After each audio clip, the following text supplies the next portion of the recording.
Hi guys, today I'm going to show you how to remove this sun visor clip for a Subaru Impreza Mark 1 from 92 till 2000 GF8 GC8.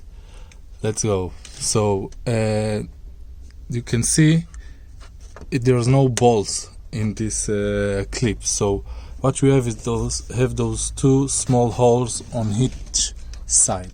So let me show you the clips when it's out. You can see you have those two pins that you need to push and then take it out. So all you need to have is two flat screwdrivers and put it in this hole, push it and push it down. So let's take it out. Two flat screwdrivers, need to wiggle it a bit, and that's it. This is how you remove the sun visor clip from a Subaru Impreza. If you need more parts for your Subaru Impreza, please contact us with the email in the description below. We have all the parts available, we ship worldwide.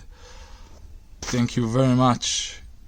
If you want more, to watch more videos, please subscribe, and if the video was helpful, please give it a thumbs up. Thank you very much.